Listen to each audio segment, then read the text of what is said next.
नमस्कार मैत्रिणींनो, आजच्या व्हिडिओमध्ये आपण शिकणार आहोत बोटनेक ब्लाउज डिझाईन. ही ब्लाउज डिझाईन बनवण्यासाठी आपण इथे बॅक साईड कट करून घेतलेली आहे आणि उंची घेतलेली आहे 15 इंच, रुंदी घेतलेली आहे 11 इंच, मुंडा घेतलेला आहे 6 इंच आणि गळा रुंदी घेतलेली आहे 4.5 इंच, शोल्डर घेतलेला आहे 3 इंच, गळा उंची वरच्या साईडने घेतलेली आहे 4.5 इंच आणि खालच्या साईडने घेतलेली आहे 7 इंच. तर ही गळा उंची तुम्ही तुमच्या आवडीनुसार कमी जास्त घेऊ शकता. तर बघा इथे गळ्याचा आकार देऊन घेतलेला आहे आणि जसा आकार दिलेला आहे तसंच इथे कट करून घेतलेला आहे. तर बघा इथे फक्त अस्तरवरच कट करून घेतलेला आहे. आता आपल्याला घ्यायचा आहे ब्लाऊजचा मेन कपडा आणि तो ब्लाऊजचा मेन कपडा उलट-सुलट बघून घ्यायचा आहे आणि सरळ बाजूने ठेवून आपल्याला तिथे बरोबर असं अस्तर ठेवून घ्यायचं आहे. मुंड्याच्या साईडने, शोल्डरच्या साईडने अस्तर व्यवस्थित ठेवून घ्यायचं आहे आणि मध्ये जो गळा आपण डिझाईन तयार केलेली आहे तर त्या डिझाईनला आपल्याला इथे शिलाई टाकून घ्यायची आहे. तर त्या अगोदर आपल्याला इथे टाचपिन लावून घ्यायचे आहेत. टाचपिन लावल्याने गळा इकडे तिकडे सरकणार नाही आणि शिलाई टाकायलाही सोपं जाईल. त्यासाठी टाचपिन लावणं खूप महत्त्वाचं आहे. टाचपिन लावून झाल्यावर आपल्याला एकसारखी शिलाई मार्जिन ठेवून मध्ये जो गळा आहे तर त्या गळ्याला इथे शिलाई टाकून घ्यायची आहे. तर बघा इथे एकसारखीच शिलाई टाकून घ्यायची आहे. जसा गळ्याचा आकार आहे तसाच राऊंडमध्ये इथे खालच्या साईडने शिलाई टाकून घ्यायची आहे. जिथे कोण आहे तिथे आपल्याला मशीन थांबवून सुई खालीच ठेवायची आहे आणि फक्त टंचन उचलून आपल्याला कपडा फिरवून घ्यायचा आहे आणि नंतर शिलाई टाकून घ्यायची आहे. यामुळे गळ्याचा जो कोन आहे तो अगदी परफेक्ट असा कोन येतो. तर त्यासाठी ही ट्रिक तुम्ही नक्की वापरा. तर बघा आता इथे शिलाई टाकून झालेली आहे. तर हळूवारपणे आपल्याला हा कपडा इथे बाहेर काढून घ्यायचा आहे. कपडा बाहेर काढून दोरा कट करून घ्यायचा आहे आणि कपडा व्यवस्थित करून घ्यायचा आहे. मध्ये जो एक्स्ट्राचा कपडा आहे तो आपल्याला इथे कट करून घ्यायचा आहे. तर मध्ये थोडासा कट टाकायचा आहे आणि नंतर कडेकडेने आपल्याला हा कपडा कट करून घ्यायचा आहे. शिलाईच्या बाहेर पाव इंचाची मार्जिन ठेवून आपल्याला हा कपडा कट करून घ्यायचा आहे. कपडा कट करून झाल्यावर इथे छोटे छोटे कट देऊन घ्यायचे आहेत. कट दिल्याने गळ्याला फिनिशिंग छान येते. त्यासाठी कट देणं ही खूप गरजेचं आहे. कट देताना एक्स्ट्राचा कट जाणार नाही याचीही काळजी घ्यायची आहे. शिलाईच्या बाहेरच आपल्याला इथे कट देऊन घ्यायचे आहेत. तर बघू शकता इथे कट देऊनही झालेले आहेत. तर आता आपल्याला हा कपडा पलटवून घ्यायचा आहे. तर बघा व्हिडिओत दाखवल्याप्रमाणे हा कपडा पलटवून घ्यायचा आहे. ब्लाऊजचा मेन कपडा आणि अस्तर दोन्हीही व्यवस्थित करून घ्यायचा आहे. बघू शकता आपण इथे परफेक्ट असा इथे गळा तयार करून घेतलेला आहे. कॅनव्हास पेपर न वापरता आपण जसा गळ्याचा आकार आहे तसाच परफेक्ट गळ्याचे जो कोन आहेत आणि गळ्याचा राऊंड आहे तेही अगदी व्यवस्थित असा आलेला आहे. आता इथे कमरेच्या साईडने आपल्याला शिलाई टाकून घ्यायची आहे. कमरेच्या साईडने शिलाई टाकताना कपड्याला कुठेही झोळ येणार नाही किंवा कपडा खालीवर होणार नाही याची काळजी घ्यायची आहे. अगदी व्यवस्थित अशी आपल्याला इथे शिलाई टाकून घ्यायची आहे. त्यानंतर वरचा गळा आपल्याला इथे शिवून घ्यायचा आहे. तर त्यासाठी इथे गळ्यालाही आपल्याला वरचा जो राऊंड आहे तर त्या राऊंडमध्ये शिलाई टाकून घ्यायची आहे. तर बघा इथे शिलाई टाकून झालेली आहे. मध्ये एक्स्ट्राचा कपडा आहे तो कट करून घ्यायचा आहे.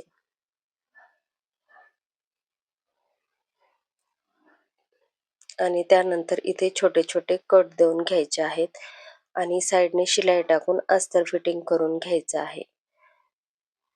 अस्तर फिटिंग करतानाही कपड्याला कुठेही जवळ येणार नाही याची काळजी घ्यायची आहे. आपण ब्लाऊज शिवताना ब्लाऊजला फिनिशिंग खूप महत्त्वाची असते. तर त्यासाठी शिलाई टाकताना शिलाई इकडे तिकडे जाणार नाही किंवा कपड्याला कुठेही जोळ येणार नाही याची काळजी घ्यायची आहे. आता आपल्याला शिलाई टाकून झाल्यावर एक्स्ट्राचा कपडा आहे तो कट करून घ्यायचा आहे. आपण अस्तरवर परफेक्ट असा माप काढलेला असतो. ब्लाऊजचा जो मेन कपडा असतो तो एक्स्ट्राचा ठेवलेला असतो. तर तो आपल्याला इथे कट करून घ्यायचा आहे. त्यानंतर आपल्याला इथे कमरेच्या साईडने कमरपट्टी लावून घ्यायची आहे. तर जेवढी लांबीला पाहिजे तेवढी पट्टी आणि 1 ते 1.5 इंचाची आपल्याला इथे कमरपट्टी घ्यायची आहे. कमरपट्टी लावताना एकसारखी शिलाई मार्जिन ठेवून कमरपट्टी लावून घ्यायची आहे. एक शिलाई झाल्यावर आपल्याला पट्टीच्या साईडने एक दाब शिलाई देऊन घ्यायची आहे. दाब शिलाई देऊन झाल्यावर आपल्याला पूर्ण पट्टी मधल्या साईडने दुमडून घ्यायची आहे. त्यानंतर एक कच्ची शिलाई टाकून घ्यायची आहे. नंतर आपल्याला इथे हात शिलाई करून घ्यायची. तर बघा फिनिशिंग सहित परफेक्ट आपण अशी कमरेची पट्टी लावून झालेली आहे.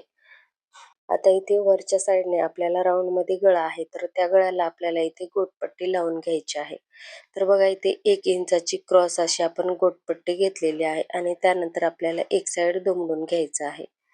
तर बघा या पद्धतीने दुमडून घेऊन आपल्याला इथे ही पट्टी तयार करून घ्यायची आहे आणि गळ्याचा जसा आकार आहे तशीच आपल्याला इथे पट्टी लावून घ्यायची आहे. त्यानंतर जिथे राऊंड आहे तर तिथे आपल्याला छोट्या छोट्या 2 ते 3 प्लेट देऊन घ्यायच्या आहेत. ह्या प्लेट दिल्याने गळ्याला फिनिशिंग छान येते, तर त्यासाठी ही ट्रिक सुद्धा तुम्ही नक्की वापरा. तर बघू शकता अगदी छोट्या छोट्या इथे आपल्याला प्लेट टाकून घ्यायच्या आहेत. आता एक्स्ट्राची जी पट्टी आहे तर ती कट करून घ्यायची आहे. त्यानंतर गोटपट्टीच्या साईडने आपल्याला एक दाब शिलाई देऊन घ्यायची आहे. एकसारखी शिलाई मार्जिन ठेवूनच इथे आपल्याला दाब शिलाई देऊन घ्यायची.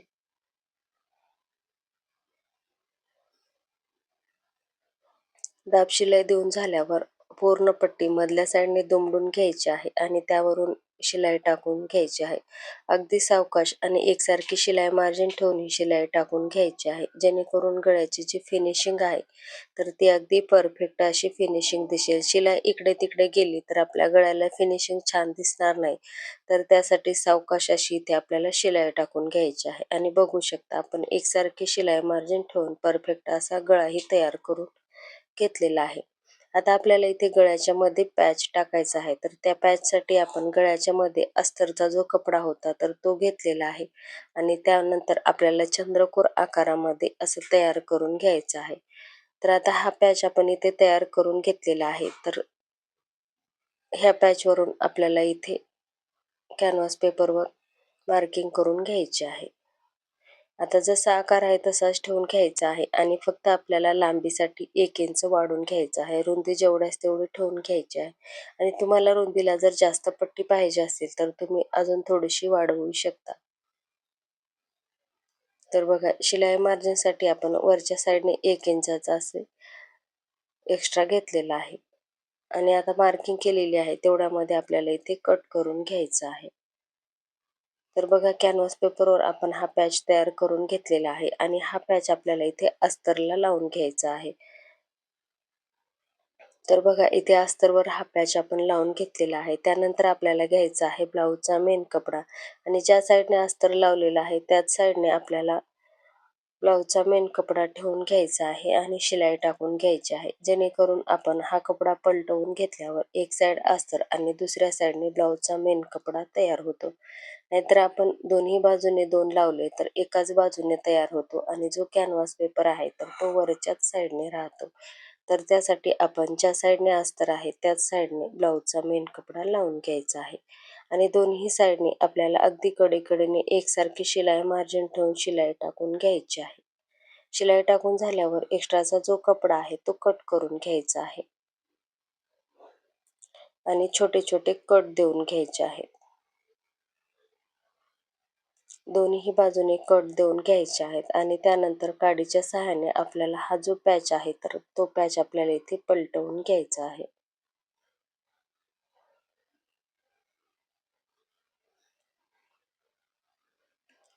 मैत्रिणींनो, ही डिझाईन तुम्हाला कशी वाटली किंवा शिकवण्याची पद्धत कशी वाटली ती कमेंट बॉक्समध्ये कमेंट करून नक्की सांगा. व्हिडिओ आवडला असेल तर व्हिडिओला लाईक करा, शेअर करा आणि अशाच नवनवीन व्हिडिओसाठी चॅनलला सबस्क्राईब करा. ही ब्लाऊज डिझाईन तुम्ही काठपदर साडी, डेलीवेअर साडी किंवा डिझायनर साडीला सुद्धा सुंदर अशी लूक देणारी आहे. तर तुम्ही एकदा नक्कीच ट्राय करा आणि तुमच्या कस्टमरला सुद्धा तुम्ही ही डिझाईन सांगू शकता आणि अगदी 10 ते 15 मिनिटांमध्ये तयार होणारी ही डिझाईन आहे. एकदा नक्कीच ट्राय करून बघा. तर बघा आपला हा पॅच तयार झालेला आहे.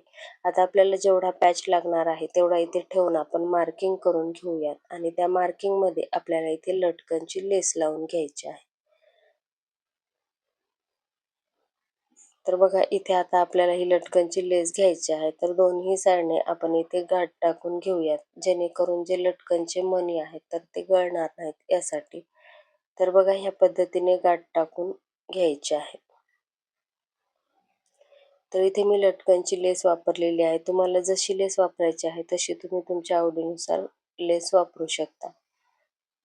तर आता अगदी कडेकडेने शिलाई टाकून आपल्याला ही लेस ह्या पॅचला लावून घ्यायची आहे. लेस लावताना मणी तुटणार नाहीत याची काळजी घ्यायची आहे. सावकाश अशी इथे ही लेस आपल्याला लावून घ्यायची. तर बघू शकता परफेक्ट आणि फिनिशिंग सहित आपण ही लेस लावून घेतलेली आहे. आता जेवढी मार्किंग केलेली आहे तेवढ्या मार्किंगमध्ये आपल्याला हा पॅच लावून घ्यायचा आहे. तर या पद्धतीने ठेवून घ्यायचा आहे आणि दुसऱ्या साईडने इथे आपण टाचपिन लावून घेऊयात, जेणेकरून हा पॅच खालीवर होणार नाही आणि शिलाई टाकायलाही सोपं जाईल. यासाठी टाचपिन लावणं खूप गरजेचं आहे.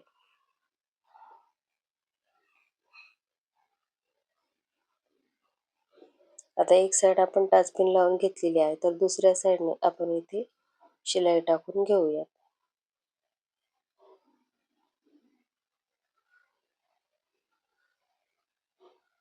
तर मैत्रिणींनो, इथे आता आपण हे असंच ठेवून घेऊ शकतो किंवा तुमच्याकडे रेडीमेड गोट असेल तर गोट लावून घेऊ शकता किंवा लेसही वापरू शकता.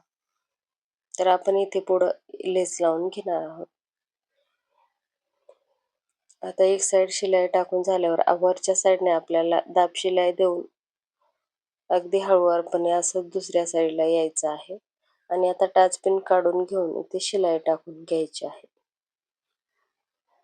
आणि इथे गच्च असं लॉक करून घ्यायचं आहे, जेणेकरून जी लेस आहे तर ती निघणार नाही यासाठी.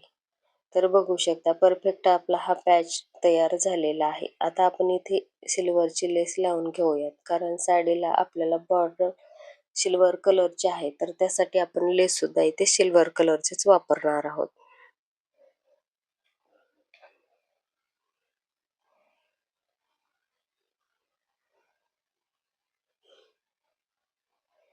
तर बघा आपण तसंच सरळ आपल्याला इथे लेस लावून घ्यायची आहे.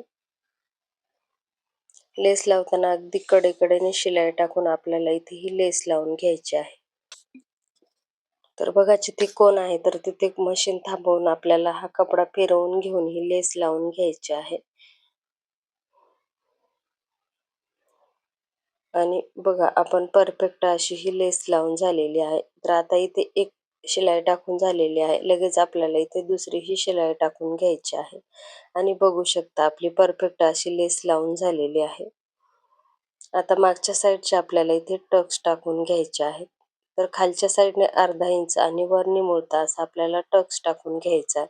तर दोन्ही बाजूनी आपल्याला शोल्डरचा सेंटर पॉईंट घेऊन इथे टक्स टाकून घ्यायचे आहेत.